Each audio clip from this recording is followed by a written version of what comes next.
Hola, buenos días, ¿cómo están? Bienvenidos a la clase de hoy. El día de hoy vamos a trabajar con un tema que es bastante interesante y además necesario, ¿no? Base para el estudio de la nutrición humana, y vamos a platicar sobre macronutrimentos. Voy a compartirles mi presentación, bueno, mi pantalla para que puedan observar la presentación, y vamos a iniciar con el tema de carbohidratos o hidratos de carbono.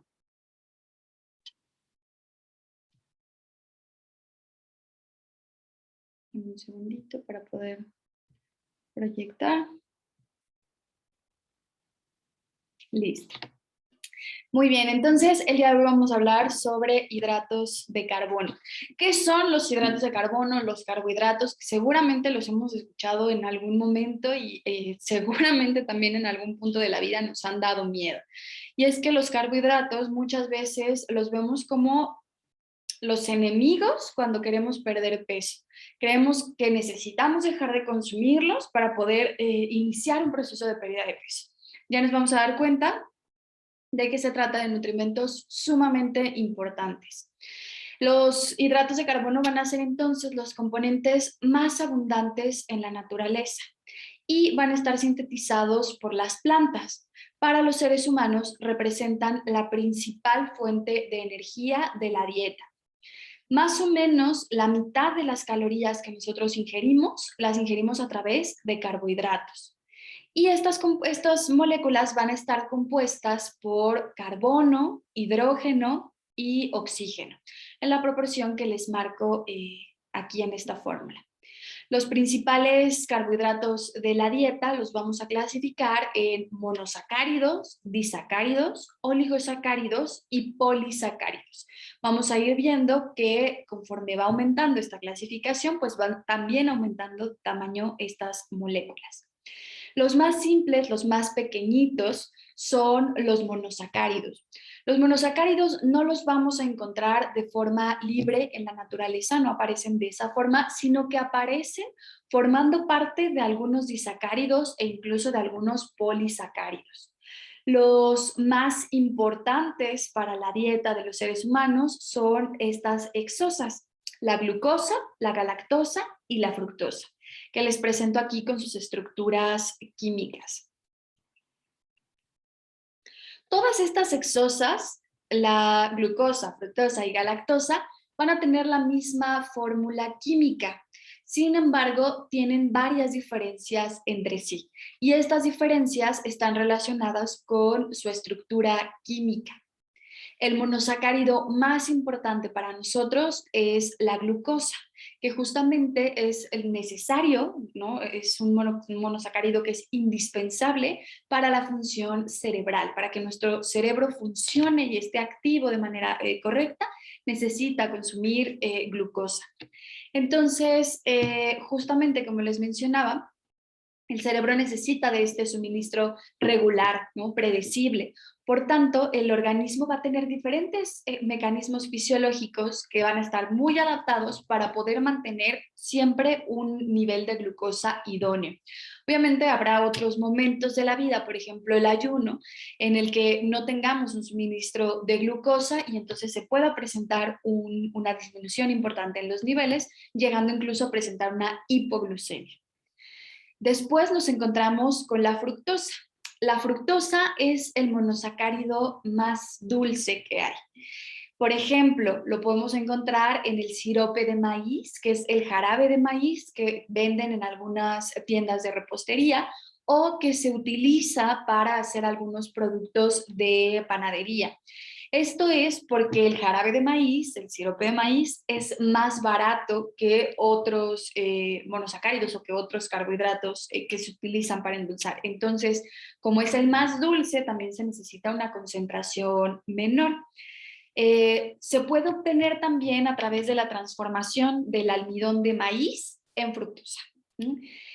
Los indicios epidemiológicos indican que las dietas que son altas en jarabe de maíz, por ejemplo, con un consumo elevado de refrescos, pueden favorecer la presencia o el desarrollo de obesidad y algunas otras enfermedades adyacentes, ¿no? Enfermedades del corazón, diabetes, hipertensión arterial. Por tanto, debemos de tener un control en el consumo de glucosa, sobre todo cuando estamos hablando de jarabe de maíz. Hay algunos productos, como les digo, el refresco o algunos panes de caja, el pan que utilizamos para hacer el sándwich, que dentro de sus ingredientes principales contienen el jarabe de maíz. Entonces, hay que aprender o comenzar a poder identificar cómo están enmascarados los azúcares dentro de los productos industrializados. Y luego nos vamos a topar con la galactosa. La galactosa se va a producir a partir de la lactosa por la hidrólisis que hay durante la digestión. Los lactantes que tienen una incapacidad congénita, es decir, que nacieron con un problema para metabolizar la galactosa, se conocen como, más bien van a padecer algo conocido como galactosemia, que es cuando no se tiene esta capacidad de poder metabolizar este monosacárido. Lo vamos a encontrar entonces en la leche, ¿no? En la leche es en donde encontramos a la galactosa, que nuevamente lo repito, no va a estar de forma libre, sino que va a formar parte de un disacárido, que en este caso es la lactosa. Entonces, justamente vamos a pasar a hablar de los disacáridos y los oligosacáridos. Hay 3 disacáridos que son sumamente importantes en la nutrición humana: la sacarosa, la lactosa y la maltosa. Y cada uno de estos disacáridos va a estar formado por monosacáridos. La sacarosa es una unión entre glucosa y fructosa. Y la sacarosa es el azúcar de mesa común que todos conocemos, el que utilizamos para endulzar el café o la leche o lo que quieran. Esa es la sacarosa, el azúcar de mesa. Y es una combinación de glucosa y fructosa. Luego tenemos a la lactosa, que va a estar sintetizada casi de forma exclusiva en las glándulas mamarias de animales hembras lactantes, ¿no? Y la lactosa está compuesta por una molécula de glucosa y una de galactosa. Y por último nos vamos a encontrar a la maltosa, que rara vez también la vamos a encontrar de forma natural en los alimentos. Más bien, la maltosa se utiliza como un aditivo en varios productos alimenticios, sobre todo productos de panadería.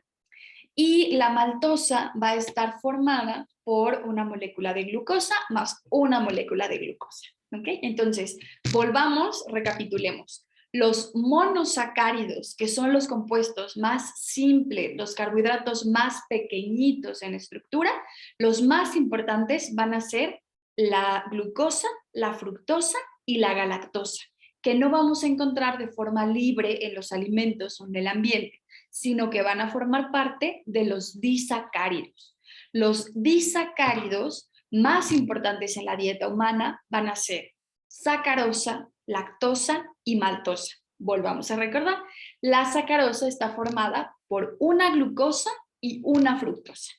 La lactosa está formada por una glucosa y una galactosa. Y la maltosa son 2 moléculas de glucosa. Y luego nos topamos con los polisacáridos, que los polisacáridos son hidratos de carbono que van a tener más de 10 unidades de monosacáridos. Recordemos nuevamente, monosacáridos son las unidades o los compuestos más simples. Entonces, las plantas van a almacenar a los polisacáridos en forma de almidón. Esto es glucosas unidas, varias glucosas unidas en cadenas ramificadas van a formar estructuras más complejas que nosotros conocemos como almidón. Y hay 2 tipos, la amilosa y la amilopectina. La amilosa es una molécula lineal de un menor tamaño, es decir, es una molécula más pequeñita, y la amilopectina es una molécula más grande que va a tener varias ramificaciones. Como la amilopectina tiene un mayor peso molecular, va a ser más abundante en los alimentos. Sobre todo podemos encontrarla en cereales y en tubérculos con fécula. Por ejemplo, la fécula de maíz, lo que nosotros conocemos como maicena, que utilizamos para elaborar algunos alimentos, para hacer atole, para espesar algunas salsas, algunas preparaciones, es un almidón, es un ejemplo de una amilopectina. Los almidones de maíz, del arroz, de la papa, de la tapioca, entonces van a ser polímeros de glucosa, es decir, moléculas más grandes formadas por varias glucosas unidas.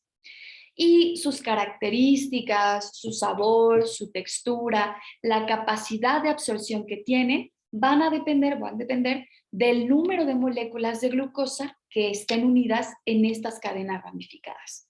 Entonces, los polisacáridos son los carbohidratos más grandes, más complejos. Ahora, el almidón, cuando está crudo, cuando no ha sido sometido a un proceso de cocción, generalmente se digiere mal. Por ejemplo, el que encontramos en la papa o en algunos cereales como el arroz, si no se ha sometido a un proceso de cocción, generalmente se digiere mal. No sé si probablemente en algún momento hayan partido una papa y se hayan dado cuenta de que sale un líquido blanco que es un poquito espeso. Si tú dejas ese líquido sobre una superficie, se seca y se hace polvo. Eso es el almidón tal cual de la papa. Lo que sucede con la cocción es que algunos gránulos del almidón se hinchan y esto provoca que el almidón se gelatinice, que se haga como una especie de gelatina. Con esto, sus paredes celulares se van a ablandar y se van a romper, y esto va a favorecer el proceso de digestión por parte de la amilasa pancreática, que es una enzima que se encarga justamente de la digestión de los carbohidratos. Entonces, por eso es mucho mejor consumir los alimentos que son altos en almidón después de haber sido sometidos a un proceso de cocción. Y nos vamos a topar con que después de la cocción va a haber una parte, ¿no? Un almidón que permanece intacto, que no ha sufrido modificación. No se gelatinizó, no se rompieron sus paredes y este se va a conocer como almidón resistente. El almidón que ha sido pregelatinizado, secado y convertido en polvo es poroso y se puede rehidratar fácilmente con algún líquido. Espesa muy rápido, ¿no? Entonces, por eso se utiliza en preparaciones de pasteles, como les decía, en atoles, en algunas natillas. Se utiliza, por ejemplo, para espesar algunos tipos de salsa, porque se secó, ya está hecho un polvo, pero se rehidrata muy fácilmente, ¿no? Por eso este tipo de almidones, como la maicena, son muy usados en la cocina. Muy bien. Los animales van a utilizar los hidratos de carbono para poder mantener sus niveles de glucosa intactos o en niveles adecuados durante cada comida. Es decir, yo voy a comer, pensemos, a las 8 de la mañana, que será mi desayuno. A través de mis alimentos ingerí carbohidratos y eso ayudó a que mis niveles de glucosa se mantuvieran estables. Por lo tanto, voy a poder salir de la casa, ir a mi trabajo, ir a la escuela y poder mantenerme activo. Voy a estar todavía activo y alerta y voy a hacer bien mis actividades. Pero poco a poco, conforme vaya yo utilizando esta energía, mis niveles de glucosa van a ir bajando. Lo que tengo que hacer es volver a consumir nuevamente alimentos que sean fuentes de glucosa para volver a mantener mis niveles estables. Y para garantizar que tengamos un aporte continuo de glucosa, el hígado y el músculo van a almacenar glucosa, van a almacenar hidratos de carbono. Y esto lo van a hacer a través de una molécula más grande que se denomina glucógeno. Entonces, el glucógeno es la manera en la que nosotros almacenamos hidratos de carbono en el hígado y en el músculo.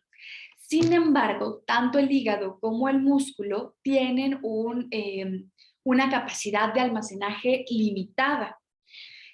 Más o menos un hombre que en promedio pese 70 kilogramos va a almacenar suficiente combustible para poder funcionar durante 18 horas, ¿no? Veámoslo como un carro. Pensemos que funcionamos así como los carros, entonces un hombre, una persona adulta que pesa alrededor de 70 kilos, podrá almacenar en hígado y en músculo combustible para funcionar 18 horas. Esto es muy poquito comparado con la cantidad de energía que podemos almacenar en forma de grasa. Si todos nuestros depósitos de energía fueran solamente a través de glucógeno, los seres humanos deberíamos pesar 27 kilogramos más para poder tener un rango más amplio de energía reservada o de energía guardada. En el músculo se almacenan más o menos 150 gramos de glucógeno, que no está directamente, ¿cómo decir? Su uso no es directamente para almacenar o para mantener los niveles de glucosa en sangre. Más bien el glucógeno que se almacena en el músculo se va a utilizar en situaciones de emergencia. El depósito de glucógeno que está en el hígado participa en el control de la glucosa sanguínea. El del músculo no tendría por qué participar, ¿ok? Tendría que ser un elemento de reserva que utilizaremos en situaciones de emergencia, donde a lo mejor vamos a pasar periodos de ayuno muy prolongados, no vamos a tener opción de consumir alimentos durante un periodo muy largo de tiempo, entonces ahí podríamos hacer uso, o más bien hacemos uso, del glucógeno almacenado a nivel muscular. Muy bien, la cantidad de hidratos de carbono que se recomienda consumir en la dieta va a ser muy variable. Vamos o podemos ir desde un 45 hasta un 65% de las calorías totales, dependiendo justamente de la necesidad individual de nuestro paciente. Vamos a tomar en cuenta sus características físicas, es decir, cuánto pesa, cuánto mide, cómo están sus circunferencias, cómo están sus niveles bioquímicos, la cantidad de actividad física que realiza, si tiene presencia de alguna patología, y con base en eso vamos a elegir qué porcentaje vamos a utilizar. Pero se espera que más o menos se aporte entre el 45 y el 65% de la energía total a partir de los carbohidratos.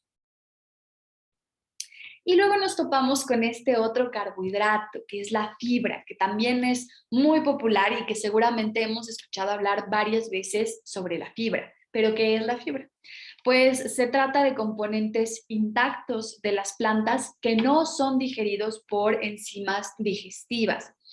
La fibra, digamos, es un compuesto, una parte de la planta, un carbohidrato, un polisacárido de la planta, que los seres humanos no podemos digerir, no tenemos enzimas suficientes o necesarias para poder digerir la fibra, pero que va a tener una participación importante en el mantenimiento de la salud y en la regulación de nuestros procesos digestivos. Y nos vamos a encontrar con dos tipos de fibra: la fibra soluble y la fibra insoluble. Una de ellas está relacionada con el tránsito intestinal, es decir, nos va a ayudar a poder ir de manera más eficiente al baño, y la otra se relaciona un poquito más con el mantenimiento de niveles sanguíneos de glucosa y colesterol. Parte de estos polisacáridos es la celulosa. La celulosa es considerada el componente orgánico más abundante en el mundo y constituye más o menos el 50% de todo el carbono de la vegetación. La molécula de celulosa es muy larga y entonces se pliega sobre sí misma, manteniéndose en su lugar gracias a los puentes de hidrógeno. Esto hace que las fibras de la celulosa sean muy estables, le confieren mucha resistencia mecánica. Y la celulosa la vamos a encontrar en el algodón, en la madera, en el papel, y podemos encontrar también fracciones de glucosa en algunas verduras, por ejemplo la zanahoria, pensemos en el chayote, el apio, ¿no? Es fibra que va, o digamos un tipo de carbohidrato parecido a la fibra que va a estar presente en las verduras. Y luego vamos a tener a las pectinas y las gomas, que también son otros polisacáridos, y que hacen, más bien que contienen azúcares y contienen alcoholes, y esto las hace ser moléculas más hidrosolubles. Las pectinas las vamos a encontrar mayormente en manzanas, frutos cítricos, fresas y algunas otras frutas, y estas tienen la capacidad de absorber agua y volverse muy gelatinosas. Por eso estas frutas que les menciono, el durazno, las fresas, la manzana, son utilizadas muchas veces para la elaboración de mermeladas, porque justamente la cantidad de pectina que contienen es lo que facilita la textura propia de la mermelada. Y las gomas y los mucílagos van a ser parecidos a la pectina, excepto que sus unidades de galactosa, combinadas con otros azúcares y polisacáridos, les confieren características de textura muy particulares. Y las gomas y los mucílagos generalmente se van a utilizar para la elaboración de productos como los helados. Muy bien. Entonces, volviendo a la parte de la fibra, la fibra va a tener, como les decía, varias funciones en nuestro organismo dependiendo de su solubilidad. La fibra insoluble, como la celulosa, ¿no? Como la fibra que encontramos en las verduras, en algunos vegetales, van a aumentar la capacidad de retención de agua en la materia no digerida. Esto va a provocar que haya un aumento en el volumen de la materia fecal y va a garantizar las deposiciones, es decir, va a evitar que haya estreñimiento y nos va a ayudar a ir al baño. La fibra insoluble. La fibra soluble, ¿no? Va a formar geles que van a ayudar a que el tránsito del tubo digestivo sea un poquito más lento, se van a unir a otros nutrientes como el colesterol, como la glucosa, y van a hacer más lenta su absorción. Por tanto, la fibra soluble nos va a ayudar a mantener niveles estables de glucosa y de colesterol. Puede también interferir en cierta medida con los triglicéridos. Entonces, ¿qué tipo de alimentos van a contener fibra soluble? Por ejemplo, la avena, el nopal, son de los principales.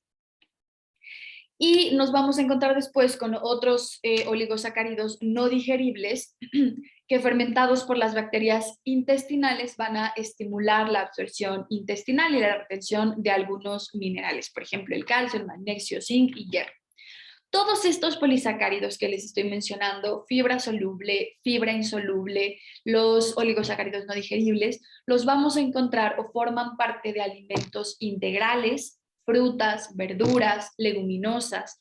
Por eso nosotros debemos promover el consumo de carbohidratos a través de carbohidratos complejos, no carbohidratos simples. Los carbohidratos simples, como el azúcar de mesa, la miel, la mermelada, como no van a contener fibra, tienen una absorción mucho más rápida, es decir, nos van a dar energía en ese momento, pero va a ser una energía que no va a durar durante mucho tiempo, ¿no? Y que además puede provocar que haya aumento en los niveles de glucosa en sangre y posteriormente también puede haber elevación de triglicéridos. Por eso la recomendación siempre es consumir cereales integrales, leguminosas, frutas, verduras, para poder estar teniendo una ingesta adecuada de carbohidratos complejos. Todo gracias a la presencia de la fibra. Aquí me gustaría hacer como un paréntesis, una acotación. Esto es justamente la diferencia, o aquí radica la diferencia de comernos una manzana o comernos un chocolate. El chocolate va a tener azúcares simples y no va a tener fibra. La manzana, aun cuando tiene fructosa, que es el monosacárido más dulce en la naturaleza, tiene fibra y esta fibra va a ser más lenta la absorción de los carbohidratos y por tanto no va a aumentar la glucosa en sangre. ¿Okay? Entonces ahí es donde radica la diferencia. Por eso una persona que tiene, por ejemplo, diabetes, ¿no? Que padece diabetes, puede comer fruta, aun cuando sea fuente de carbohidratos. Muy bien. La ingesta adecuada de fibra se calcula más o menos en unos 38 gramos al día para hombres y 25 gramos al día para mujeres. La verdad es que en México tenemos una ingesta de fibra muy por debajo de la recomendación y esto es justamente porque estamos más acostumbrados a consumir harinas refinadas, ¿no? El pan blanco, la tortilla de harina, el arroz, ¿no? Y no consumimos de manera regular el pan integral o avena, amaranto, que son cereales justamente que van a tener una mayor concentración de fibra. Y tampoco consumimos cantidades suficientes ni de frutas ni de verduras. Entonces también es muy importante que nosotros podamos promover que haya un aumento en el consumo de este tipo de alimentos para garantizar que tengamos una ingesta adecuada de fibra.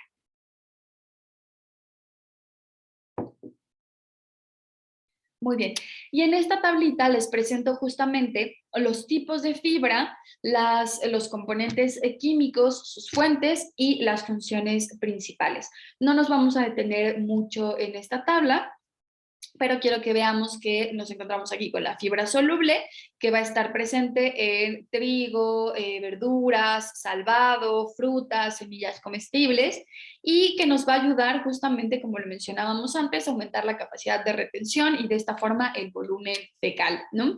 La fibra más soluble, ¿no? Esta sería la insoluble, perdónenme, y esta es la soluble, presente en avena, legumbres, cebada, las frutas, ¿no? Van a tener grandes concentraciones, va a producir los geles que van a, ay, se me va esta palabra, hacer más lenta la absorción de colesterol y triglicéridos y por tanto nos ayudarán a controlar niveles en sangre. Y tenemos aquí, por ejemplo, a la quitina, los fructanos, los glucanos, la polidextrosa, ¿no?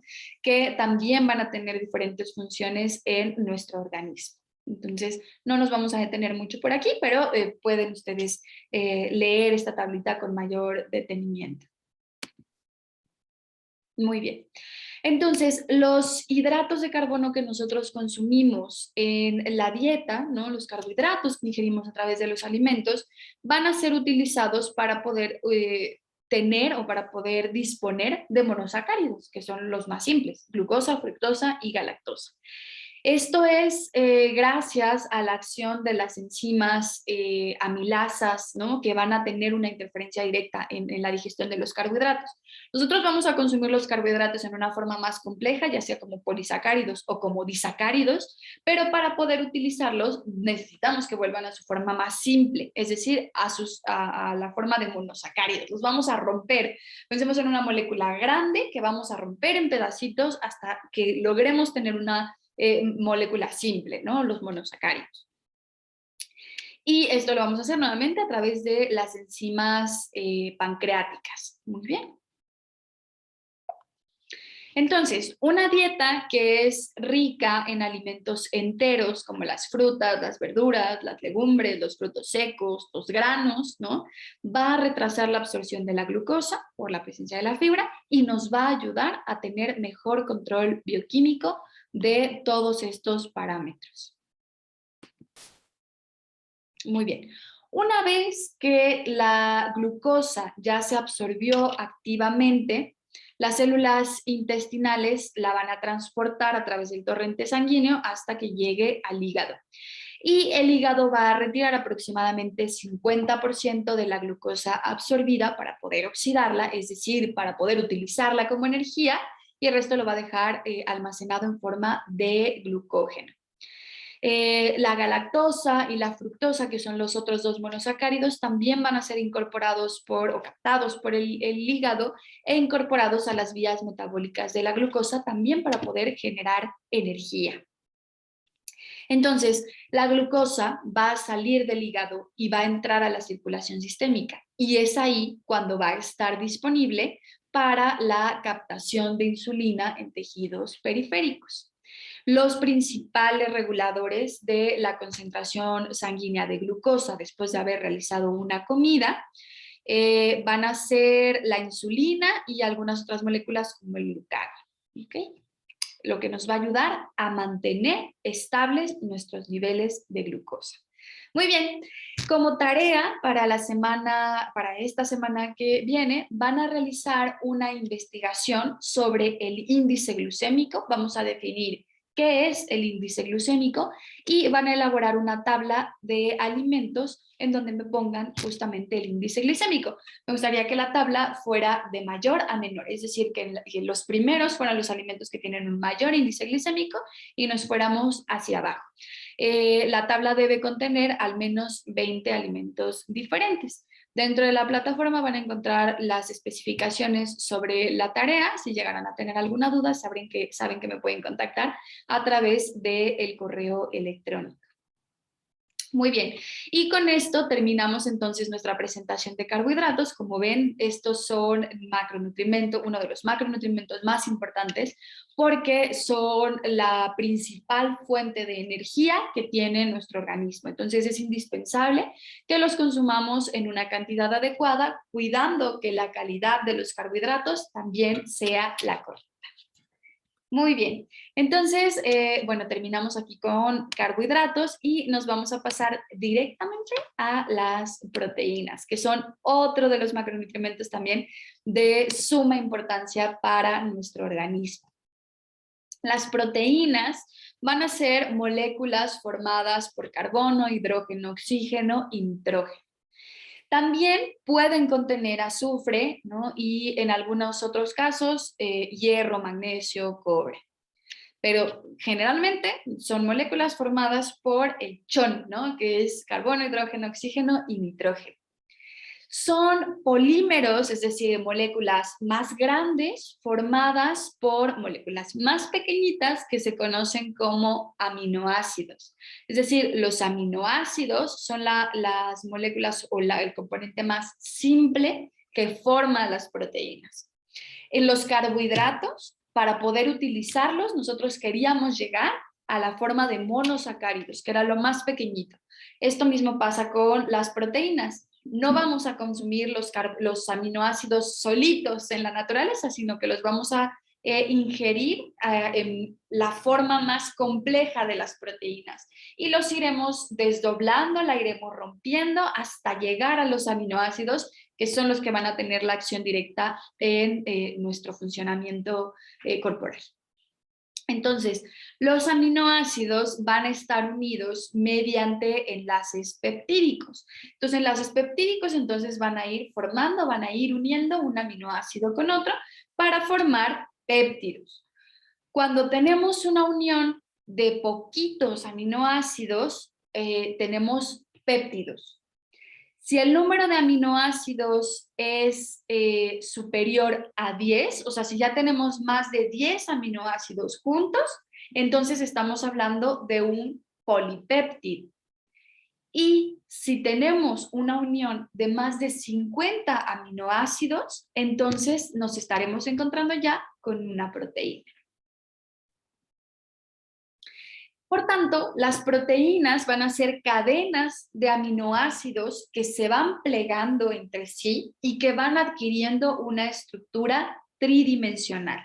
Y esta estructura le va a permitir a las proteínas realizar miles de funciones. Hay que quitarnos ya también la idea de que las proteínas solo sirven para formar masa muscular, para formar estructuras, porque nos vamos a dar cuenta ahora que tienen muchísimas otras funciones. Las proteínas están codificadas en el material genético de cada organismo y ahí es donde se va a especificar la secuencia de aminoácidos y van a ser sintetizadas por los ribosomas a nivel celular. Las proteínas desempeñan un papel que es fundamental en los seres vivos. Son moléculas, biomoléculas muy versátiles, muy diversas y que por tanto tienen muchísimas funciones. Vamos a ver que tienen funciones estructurales, enzimáticas, transportadoras, de reserva, hormonales, son muchas las funciones que tienen estructurales, ya les dije creo, ¿no? No solamente forman masa muscular, sirven para muchas otras cosas. Entonces nos vamos a ir desde la parte más simple, desde lo más pequeñito, los aminoácidos. Los aminoácidos son entonces, como bien mencionábamos, las unidades básicas que van a formar a las proteínas. Y están formados por un grupo amino, que es el que tenemos aquí, un carboxilo, que es el que tenemos en este lado de aquí, y se van a unir a un carbono, ¿ok? Que es el que está aquí, el carbono central. Las otras dos valencias que quedan libres, ¿no? Aquí tenemos el grupo amino, el carboxilo, unidos al carbono, y las otras dos valencias quedan saturadas por un hidrógeno y un radical, que es el que está en esta parte de aquí. Esto que vemos aquí es un aminoácido. un carbono unido a un grupo amino, un carboxilo, un átomo de hidrógeno y un radical.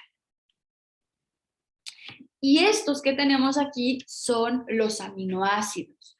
Nos vamos a encontrar con alanina, arginina, asparagina, ácido aspartico, cisteína, ácido glutámico, glutamina, glicina, histidina, isoleucina, leucina, lisina, metionina, fenilalanina, prolina, serina, treonina, triptófano, tirosina y valina. Entonces, les presento aquí con ustedes los aminoácidos, moléculas pequeñitas que forman a las proteínas. Ahora, aquí nos vamos a topar con dos tipos de aminoácidos, los esenciales y los no esenciales. Los aminoácidos esenciales son aquellos que el cuerpo no puede producir o no puede generar por sí solo, ¿no? No los producimos de forma natural.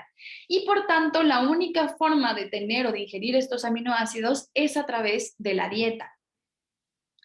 Cuando un alimento contiene proteínas que tengan todos los aminoácidos esenciales, entonces este se considera un alimento de alta calidad y se considera que tiene proteínas de alto valor biológico, porque van a tener todos los aminoácidos esenciales, los que no podemos producir. Y estos alimentos son los de origen animal. La carne, el queso, el huevo, la leche, el pescado van a contener proteínas de alto valor biológico, tienen todos los aminoácidos esenciales. Estos son los aminoácidos esenciales, los que tenemos que consumir a través de la dieta. Fenilalanina, isoleucina, leucina, lisina, metionina, treonina, triptófano, valina, arginina e histidina. ¿Okay? Estos son los aminoácidos esenciales. Ahora, ¿qué pasa con las proteínas vegetales? Con las proteínas provenientes de cereales, de leguminosas, de oleaginosas. No se consideran proteínas de alto valor biológico porque no contienen todos los aminoácidos esenciales. Sin embargo, si nosotros hacemos una combinación entre grupos de alimentos, podemos obtener proteínas similares a las de la carne.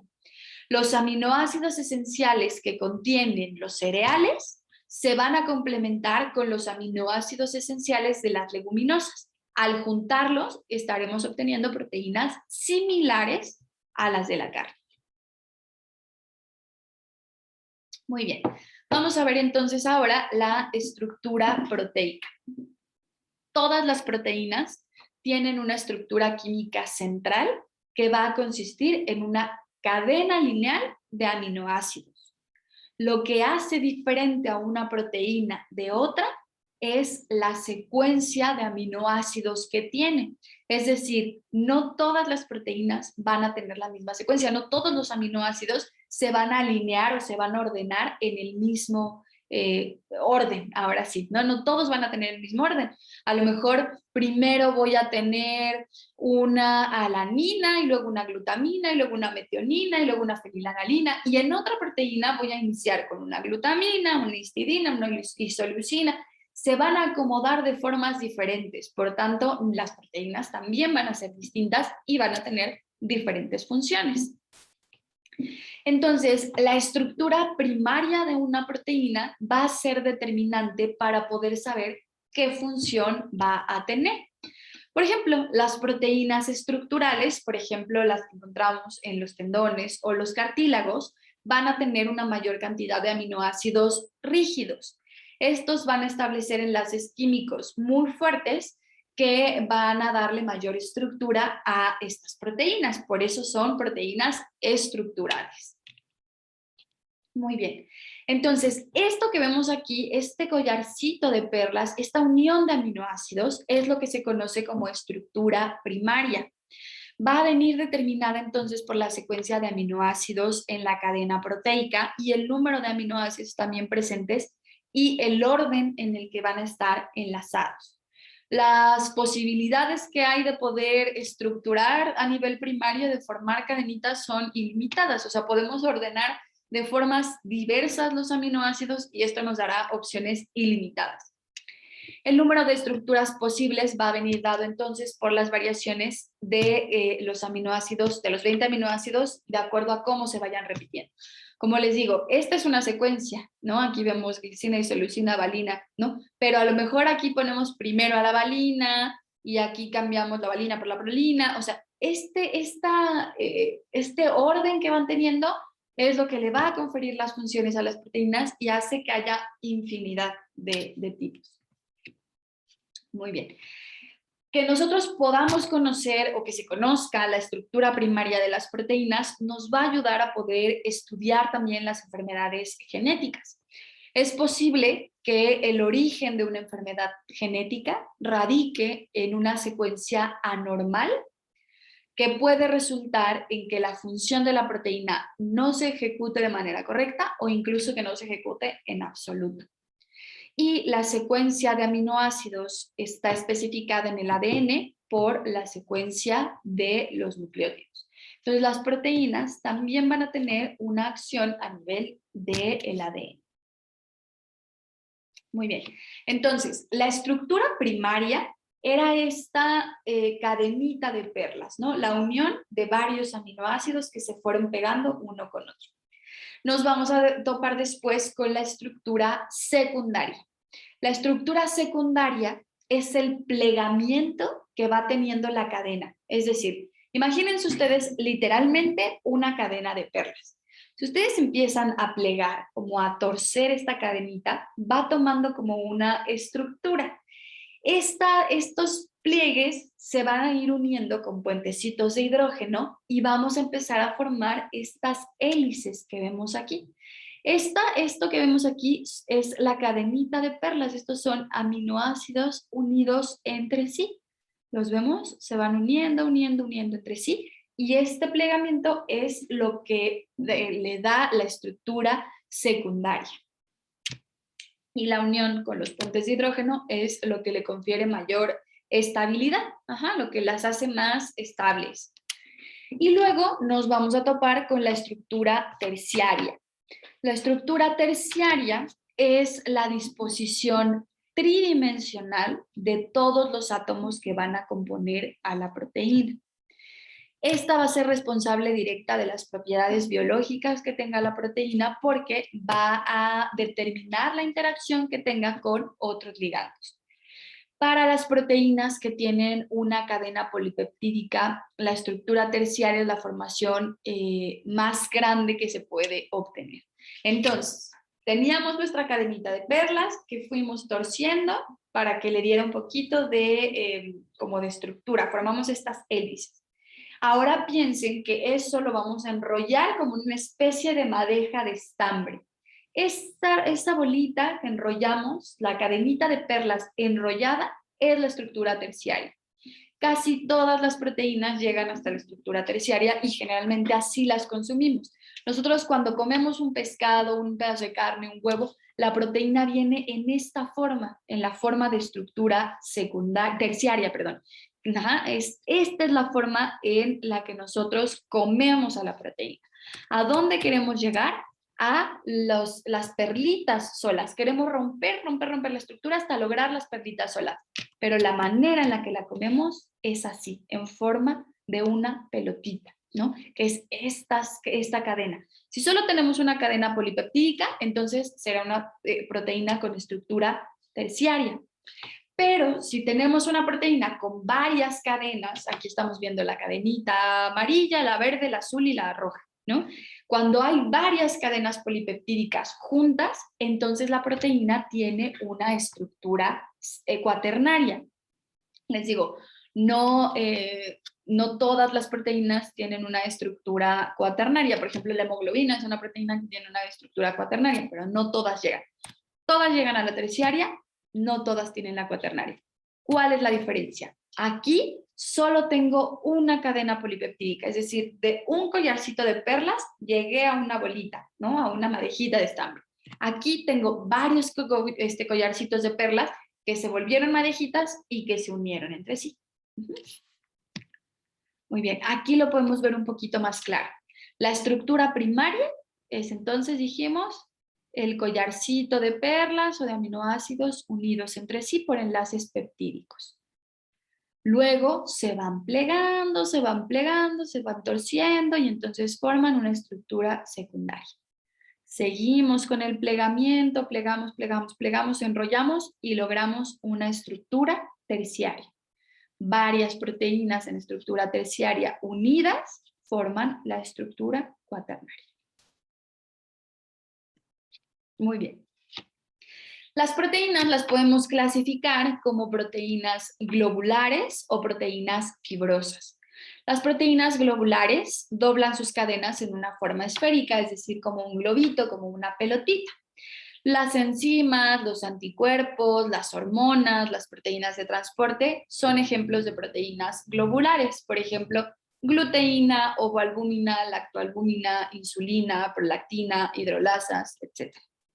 Las proteínas fibrosas van a tener cadenas polipeptídicas largas, ¿no? Una secuencia o una estructura secundaria que es un poquito más atípica, son insolubles en agua y las podemos encontrar, por ejemplo, en los colágenos, las queratinas, lo que le va a dar, lo que le va a dar estructura y va a formar el pelo, las uñas, los tendones, los vasos sanguíneos. Entonces, las fibrosas son justamente proteínas un poquito más alargadas, como en forma de fibras, y las globulares son enrolladitas, como pelotitas, ¿no? Y dependiendo de la forma que tengan, pues va a tener también que ver con la función que realice.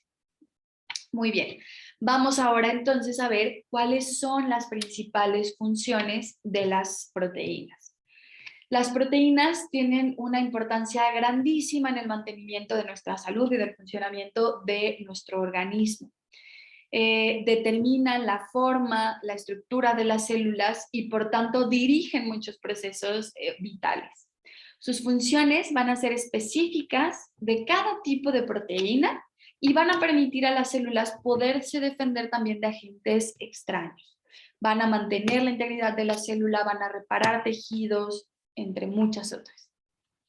Muy bien, en cuanto a la función estructural, las proteínas tienen la capacidad de formar tejidos de sostén y de relleno que le dan elasticidad y resistencia a órganos, a tejidos. Con este tipo de proteínas se forman las estructuras de los organismos. Formamos nuestros órganos, ¿no? Los órganos internos, estómago, corazón, hígado, riñones, lo que se imaginen. Formamos la piel, formamos las uñas, formamos el cabello, formamos, ¿no? Con las proteínas estructurales. Y algunas otras también van a formar parte de estructuras celulares como las histonas que se van a asegurar o que van a ayudar a los cromosomas, ¿no? A asegurar los cromosomas y por tanto van a regular la expresión genética. Las glucoproteínas van a actuar también como receptores formando parte de las membranas celulares y van a facilitar el transporte de sustancias.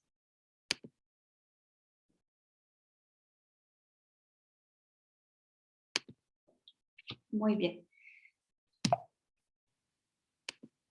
En cuanto a la función enzimática, las proteínas también pueden actuar como biocatalizadores, en este caso las enzimas como tal, que van a acelerar las reacciones químicas que se dan en nuestro organismo. A las sustancias que se transforman por medio de una reacción enzimática, las vamos a conocer como sustratos. Los sustratos van a reconocer un sitio específico en la superficie de la proteína que se va a denominar sitio activo. Y cuando se ligan los sustratos a su sitio activo en la proteína, quedan orientados de manera que favorece la ruptura o la formación de diferentes uniones químicas. Y esto facilita la reacción, es decir, acelera la velocidad de las reacciones. Las enzimas lo que hacen es acelerar las reacciones químicas en nuestro metabolismo. En cuanto a la función hormonal, algunas hormonas se consideran también de naturaleza proteica, por ejemplo, la insulina, el glucagón, que lo que van a hacer regular los niveles de glucosa en sangre. y también hormonas que son segregadas por la hipófisis, por ejemplo, la hormona del crecimiento, que va a estar directamente involucrada en el crecimiento de tejidos, de músculos y en el mantenimiento y reparación del sistema inmunológico, o la calcitonina, que también va a regular el metabolismo del calcio. Entonces, como vemos, hay algunas hormonas que tienen una naturaleza proteica. En cuanto a la defensa, las proteínas también ayudan a la creación de anticuerpos, regulan factores contra agentes extraños o infecciones. Es decir, nos van a proteger, van a actuar como una defensa ante la acción de microorganismos patógenos. Las toxinas, los venenos de serpientes, ¿no? Son proteínas que se generan como una acción o como con una función de defensa. El fibrinógeno, la trombina van a contribuir a la formación de coágulos para que la sangre no, ¿cómo decir? Para que no, la sangre no sea muy líquida y por tanto no haya hemorragias, ¿no?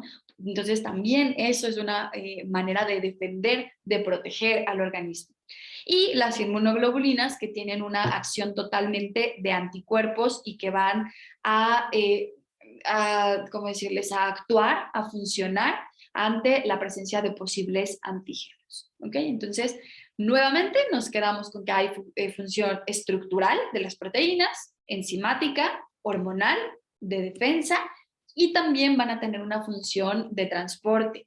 Por ejemplo, la hemoglobina o la mioglobina son proteínas que se encargan de transportar el oxígeno de la sangre a los músculos. ¿Ok? Y también nos vamos a encontrar con los citocromos, que son también proteínas y que van a transportar electrones, o las lipoproteínas, que van a transportar también lípidos en la sangre. ¿Okay? Entonces, esa es otra de las funciones que tienen. Y también las proteínas van a tener una función de reserva en nuestro organismo. Si fuera necesario en una situación de emergencia en la que no tenemos una ingesta adecuada de alimentos y que no tenemos una acción correcta de los carbohidratos, las proteínas también pueden tener una función energética en el organismo y pueden aportar hasta 4 kilocalorías de energía por gramo. La lactoalbúmina de la leche, la ovoalbúmina, perdón, de la clara de huevo, la ordeína de la cebada, la gliadina del trigo, constituyen una reserva de aminoácidos, por ejemplo, en el proceso de desarrollo del embrión. Entonces, también nos van a servir para reservar o para guardar un poquito de energía y para poder utilizarla en una situación de emergencia. Van a ayudarnos también con la contracción muscular. Los músculos se van a contraer justamente a través de la miosina y de la actina en una función de las proteínas contráctiles que van a favorecer el movimiento de las células. Muy bien. Y entonces con esto terminamos el tema de las proteínas. Como vemos, las proteínas son macronutrientes sumamente importantes. Digo, todos los macronutrientes van a tener una acción importantísima en nuestro organismo, pero tenemos mucho la idea de que las proteínas justamente solo sirven para la generación de masa muscular. Y la verdad es que su acción va mucho más allá. Como ya lo vimos, la función que tengan va a depender justamente de la secuencia de aminoácidos que se haya formado en la estructura primaria. Muy bien. Perfecto, entonces con esto terminamos proteínas y nos vamos a pasar con nuestro último macronutrimento, que son los lípidos. Entonces, vámonos ahora con los lípidos. Que los lípidos también son macronutrimentos que de pronto se malentienden o se han mal visto, ¿no? También como en el caso de los carbohidratos, que tenemos la idea de que hay que dejar de consumir carbohidratos para poder perder peso, y también tenemos la idea de que no debemos consumir lípidos, que debemos dejarlos prácticamente fuera de la dieta. Y nos vamos a dar cuenta de que pues eso no necesariamente tiene que ser así, porque también van a cumplir una función importante en nuestro organismo. Entonces, vayámonos a platicar sobre los lípidos. Los lípidos son un grupo de moléculas heterogéneas desde el punto de vista estructural. La característica más común que tienen los lípidos es que son hidrófobos, ¿no? Es decir, moléculas que no se disuelven, que no se solubilizan en agua. Su solubilidad entonces en el agua es nula, ¿no? Muy escasa, yo diría nula. Pero los lípidos son solubles en otras sustancias como el benceno, el éter, la acetona, el metanol, ¿no? En alcoholes sí se pueden disolver. Las funciones que tienen los lípidos van a ser tan variadas como su estructura. También van a tener muchas funciones dentro de nuestro organismo.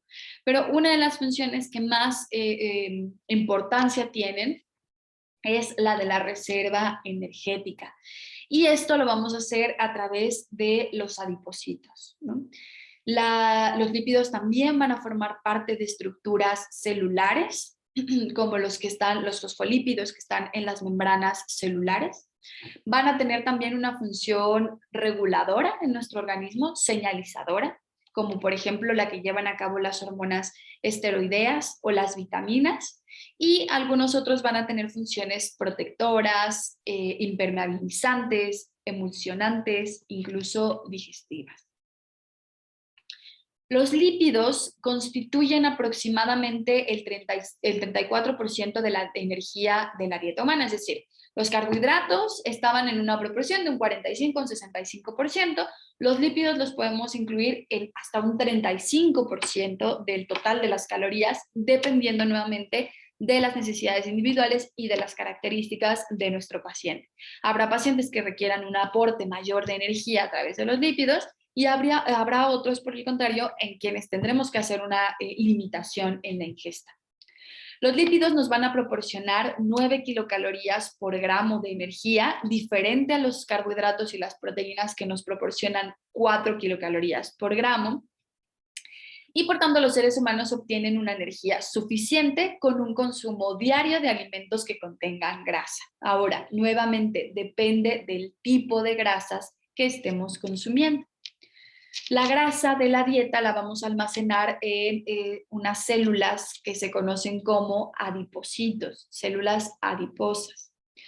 La capacidad de almacenar, de utilizar grandes cantidades de grasa, permite que los seres humanos puedan sobrevivir varias semanas sin consumo de alimentos, incluso varios meses.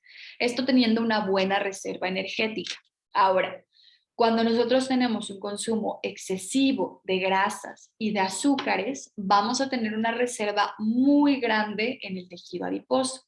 Si nosotros no la utilizamos con la práctica de actividad física o no estamos en una situación de emergencia, va a crecer y va a crecer y va a crecer la reserva, y esto puede provocar que tengamos desarrollo de sobrepeso u obesidad. Algunos depósitos de grasa no vamos a utilizarlos durante el ayuno, y a esta se le considera grasa estructural. Esta grasa va a servir para mantener en posición a los órganos y va a servir también como una protección justamente para los órganos. Va a formar como una especie de almohadilla de cobertura que protege a los órganos de algunos impactos. Por ejemplo, si nosotros sufriéramos un accidente automovilístico y tuviéramos un impacto fuerte, esta grasa estructural protege a nuestros órganos. Entonces, la grasa que nosotros consumimos en la dieta va a ser esencial para la digestión y para la absorción de las vitaminas liposolubles. Las vitaminas liposolubles son la vitamina A, D, E y K. ¿Okay? La grasa de la dieta va a reducir las secreciones gástricas y por tanto va a retrasar el vaciamiento gástrico. Va a estimular el flujo biliar, el flujo pancreático, y va a facilitar de esta forma el proceso de digestión. Entonces, es necesario que consumamos cantidades adecuadas de grasa. Obviamente, si nosotros estamos consumiendo grandes porciones de grasa a través de la dieta, nuestro proceso digestivo se verá afectado, ¿no? Se verá impactado de forma negativa. La grasa también le va a aportar textura, sabor a los alimentos, ¿no? Por ejemplo, en el caso de los helados, la grasa le da esta textura de cremosidad. Lo que los vuelve cremositos es justamente la grasa de sus componentes. Al contrario de los hidratos de carbono y de las proteínas, los lípidos no son polímeros. Los lípidos son moléculas pequeñas que se van a extraer de tejidos animales y tejidos vegetales. Es decir, no van a formar parte de estructuras más grandes, ¿no? Son estructuras un poquito más simples. Y los lípidos van a incluir un grupo heterogéneo, ¿no? Diverso, de compuestos que como característica van a tener justamente la insolubilidad en agua y que vamos a poder clasificar en tres grandes grupos. Los triglicéridos, ¿no? Las grasas, y los aceites, los fosfolípidos y los esteroles. Del grupo de los esteroles, el principal representante o el más famoso va a ser justamente el colesterol. Muy bien, nos encontramos entonces con los ácidos grasos. Estos son ácidos monocarboxílicos de cadena lineal que van a tener un número de átomos de carbono que puede ir de entre 4 y 26. El ácido butírico es el más pequeñito y va a tener 4 carbonos en su cadena lineal, y el ácido cerótico es el más grande y va a tener 26 carbonos en su cadena lineal. Los ácidos grasos más abundantes en la naturaleza, los ácidos grasos que consumimos de forma regular, van a contener más o menos entre 14 y 20 átomos de carbono en su cadena. Existen más de 100 diferentes tipos de ácidos grasos y los más importantes, ¿no? Suponen un 95% del contenido total de las grasas encontradas en la dieta. Los más abundantes de cada grupo van a ser el ácido palmítico y el ácido oleico. Entonces, vamos a clasificar a los lípidos de acuerdo al número de átomos que tengan en su cadena, de acuerdo al número de dobles enlaces y a la posición de los dobles enlaces en su cadena. La longitud de la cadena, es decir, qué tan larga es su cadena, y el grado de saturación que tengan va a determinar la temperatura de fusión de una grasa. Las grasas que tienen cadenas más cortitas o que tienen más dobles enlaces van a ser líquidas a temperatura ambiente. Las vamos a conocer como aceites. Las grasas saturadas van a tener cadenas más largas y no van a tener tantos dobles enlaces.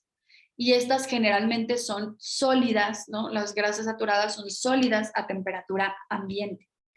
Generalmente los alimentos vegetales o las grasas que vienen de origen vegetal se van a considerar grasas monoinsaturadas o poliinsaturadas.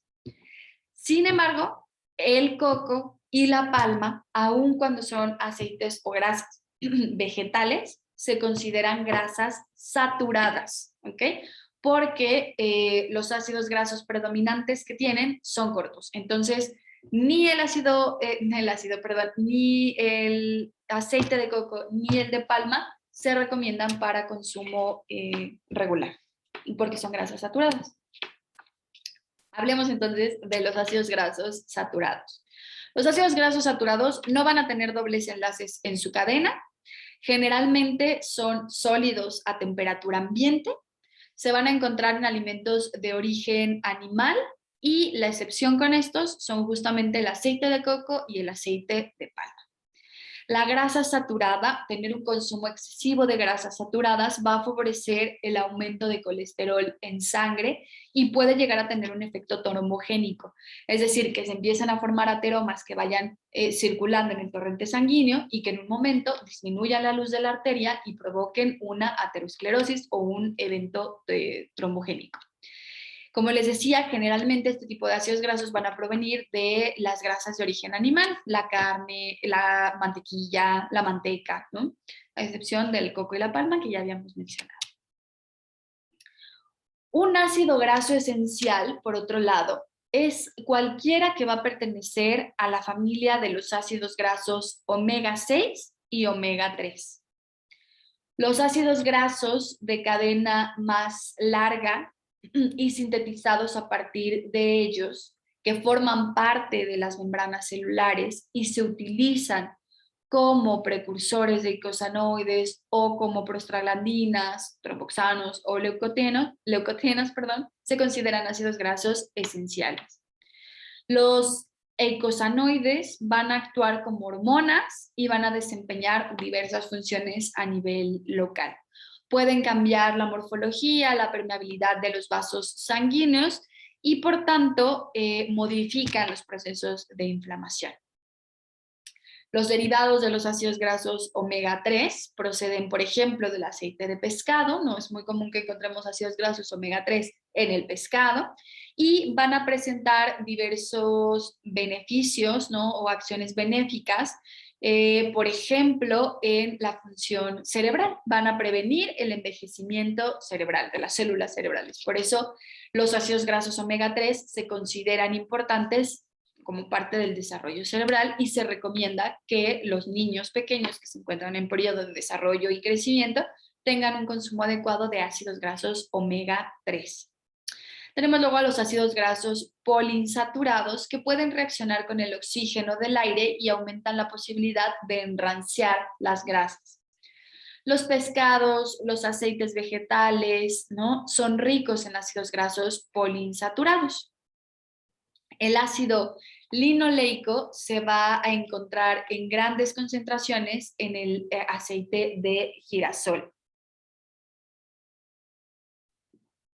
Y dentro de los ácidos grasos poliinsaturados, los más importantes van a ser justamente los pertenecientes a la familia omega 3 y omega 6. El ácido linoleico es el omega 6 y el alfa linolénico es el omega 3. Luego nos encontramos con otros ácidos grasos que se conocen como ácidos grasos trans. Los ácidos grasos trans tienen que ver justamente con la posición de los hidrógenos en la cadena de carbonos. Los ácidos grasos regulares, los átomos de hidrógeno se considera que están en posición cis, es decir, están en el mismo lado. Los ácidos grasos trans están de esta forma, ¿no? Es decir, cis y trans, ¿no? Tiene que ver con la conformación.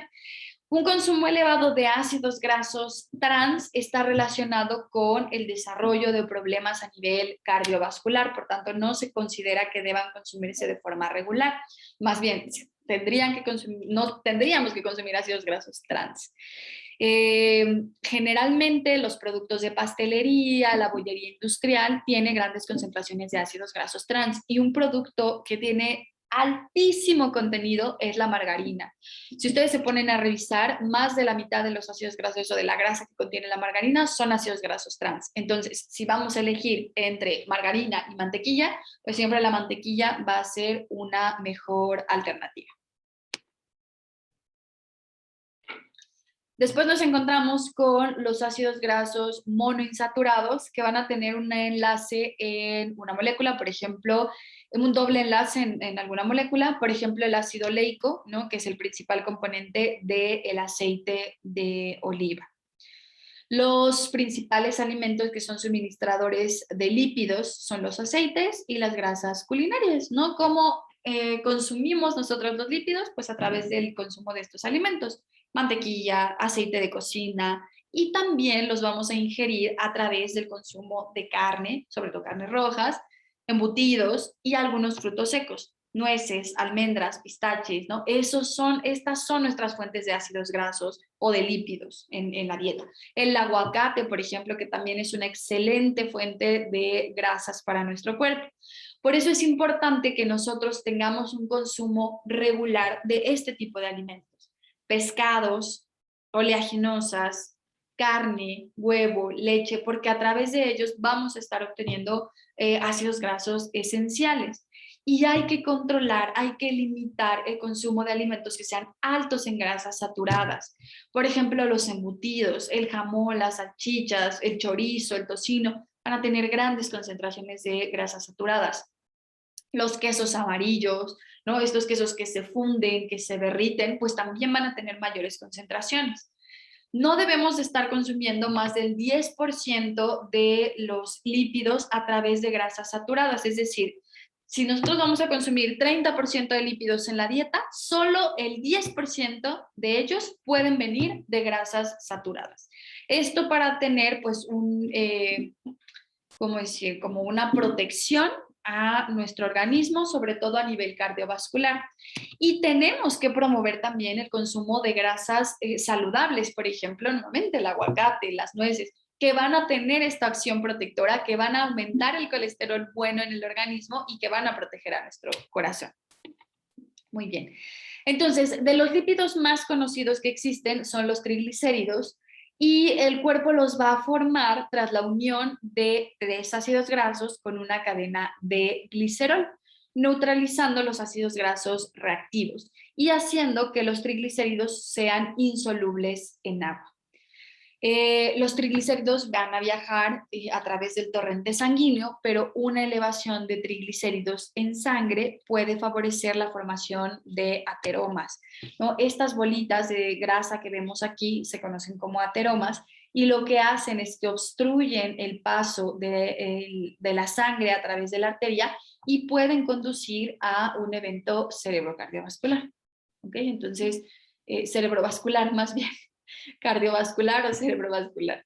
Muy bien, y si hay una combinación extraña de palabras. Y después tenemos al colesterol, que el colesterol es base de todos los derivados esteroideos que son sintetizados en el cuerpo, incluyendo a los glucocorticosteroides y los mineralocorticosteroides. La vitamina D se va a sintetizar cuando los rayos ultravioleta del sol escinden del colesterol, ¿no? O de la grasa subcutánea para poder formar colicalciferol. Entonces, para que nosotros tengamos una adecuada absorción, utilización de la vitamina D, necesitamos tener ciertos niveles de colesterol en sangre. El colesterol va a ser importante para las membranas, va a formar parte también de las membranas celulares y va a favorecer la formación de células saludables. Sin embargo, necesitamos tener adecuados niveles de colesterol HDL, que es el que se conoce como colesterol bueno, y regular nuestros niveles de colesterol LDL, que es el que se conoce como colesterol malo. Entonces, siempre debemos de tener mayor concentración. El colesterol LDL no debe superar los 150 miligramos por decilitro y el HDL debe de estar por encima de los 60 miligramos sobre decilitro para que consideremos que tenemos valores normales. Entonces, como ya vimos, la grasa va a ser necesaria para la salud siempre y cuando la consumamos en pequeñas cantidades. La diferencia que tiene con los hidratos de carbono y las proteínas es que tiene un mayor aporte calórico. Como vimos, aporta 9 kilocalorías por cada gramo, a diferencia de los carbohidratos y las proteínas, que nos aportan 4. Entonces, los lípidos van a tener una importante función de reserva, de protección, de transporte, porque son los que se encargan de transportar a las vitaminas liposolubles y también van a favorecer que haya una adecuada absorción de vitaminas liposolubles. Entonces, es necesario que tengamos una adecuada ingesta de lípidos, que no dejemos el consumo de lípidos creyendo que es poco saludable. Los tenemos que incluir, tienen que formar parte de nuestra dieta diaria, cuidando justamente la calidad que nos van a estar aportando estos macronutrientes. Muy bien. Muy bien. Y bueno, esto como parte de los macronutrientes, la diferencia entre los macronutrientes y los micronutrientes es que los macros los vamos a necesitar en mayores cantidades y los macronutrientes se consideran nutrimentos energéticos, es decir, van a servir para proporcionarnos energía. Los micronutrientes no son nutrimentos energéticos, no nos van a dar energía por más que nos compremos y nos tomemos el multivitamínico que tiene todas las vitaminas del mundo, no nos van a dar energía, van a favorecer las reacciones, van a también actuar como catalizadores de las funciones de los macro, pero por sí solos no nos van a dar energía. Y dentro de los micronutrientes nos vamos a encontrar con las vitaminas. Las vitaminas se van a dividir en dos grupos. Vamos a tener vitaminas hidrosolubles y vitaminas liposolubles.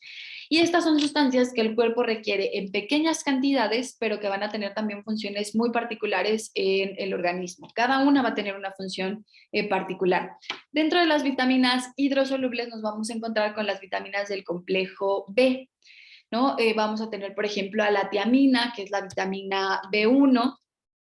La tiamina es necesaria para el metabolismo energético, va a tener también una función a nivel del sistema nervioso y vamos a encontrarla en prácticamente pues, todos los alimentos, más bien en diferentes alimentos de todos los grupos. Podemos encontrarla la biotina, la vitamina B1, la tiamina, en la carne, la podemos encontrar en cereales enriquecidos, la podemos encontrar en leguminosas, la podemos encontrar en oleaginosas, ajá, y la vamos a tener presente también en frutas y verduras. Nos tenemos también a la vitamina B2, que se conoce como riboflavina, su nombre es riboflavina, también necesaria para el metabolismo energético y va a tener esta también una función importante en tema de visión y de poder mantener saludable nuestra piel. La riboflavina la vamos a encontrar en la leche, en los productos lácteos, en vegetales de color verde como la espinaca, la lechuga, las acelgas y también va a formar parte de algunos cereales. Luego tenemos a la vitamina B3, que es la niacina, igualmente necesaria para el metabolismo energético, para actuar como catalizador de los macronutrientes y puede favorecer también algunas funciones a nivel digestivo. La niacina la vamos a encontrar igualmente en carne, pollo, pescado, en cereales también, ¿no? Trigo, maíz, avena, arroz y obviamente también va a formar parte del grupo de las frutas y las verduras. Luego vamos a encontrarnos al ácido pantoténico, que el ácido pantoténico está prácticamente en todos los grupos de alimentos y nos va a servir también como una fuente para favorecer el metabolismo energético. Tenemos después a la biotina, que también está en muchos grupos de alimentos, y la biotina se le ha relacionado con el crecimiento del cabello, el mantenimiento de la salud del cabello. Realmente esos efectos como sobre la piel y el cabello no están científicamente comprobados, más bien va a tener una acción necesaria en el metabolismo energético.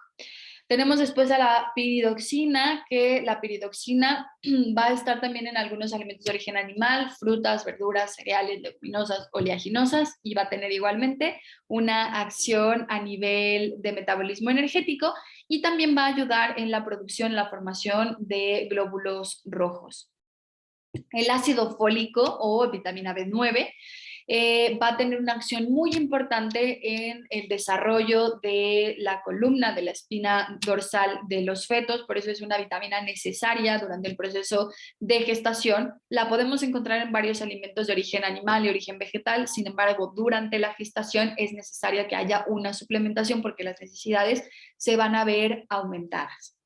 Y la cobalamina, que es la vitamina B12, es una vitamina que va a tener una acción muy importante en el sistema nervioso, en la función nerviosa.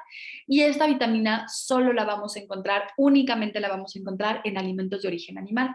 Por tanto, una persona, un paciente que tenga una dieta estrictamente vegana, en donde no incluya ningún alimento que sea de origen animal, va a requerir sí o sí la suplementación de esta vitamina. Y por último, como parte de las vitaminas hidrosolubles, nos vamos a encontrar con el ácido ascórbico o la vitamina C.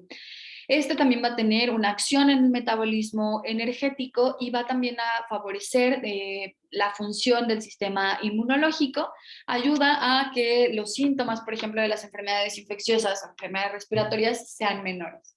Y la vamos a encontrar en frutas, verduras, sobre todo frutas cítricas, ¿no? Como el limón, la naranja, la toronja, y también están altísimas concentraciones en el brócoli. Entonces también las verduras son una excelente fuente de vitamina C. Y luego tenemos a las vitaminas liposolubles, que como ya les había mencionado, es la vitamina A, D, E y K.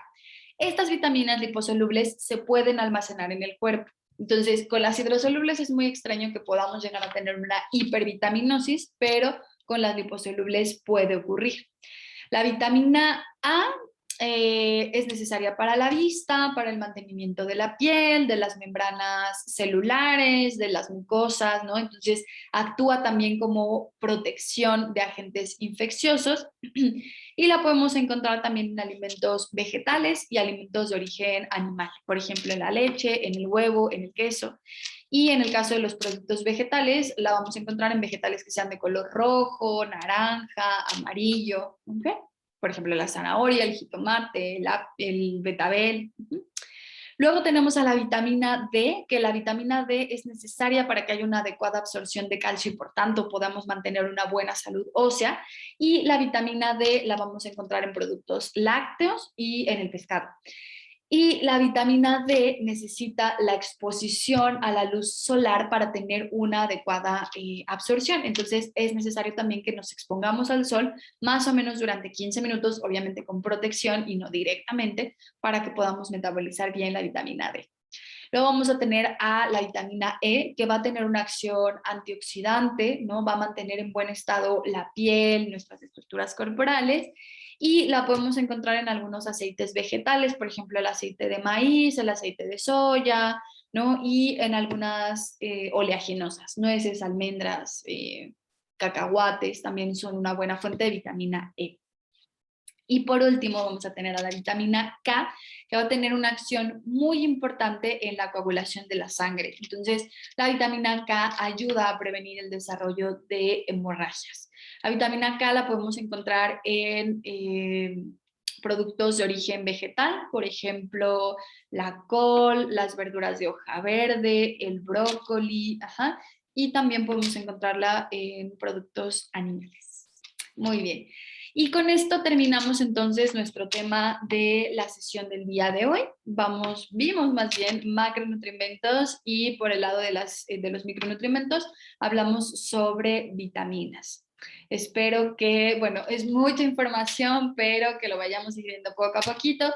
La verdad es que estos conceptos los van a estar repasando y los van a estar repitiendo durante varias materias. En algunas materias como bioquímica, por ejemplo, van a ver mucho más a fondo, mucho más a detalle el tema de estructuras químicas de los nutrimentos, pero la intención de esta sesión, de esta materia, es justamente que los conozcan, ¿no? Que tengan una introducción y un primer acercamiento con los nutrimentos. Muy bien, pues les deseo que tengan un excelente día y nos vemos la próxima semana.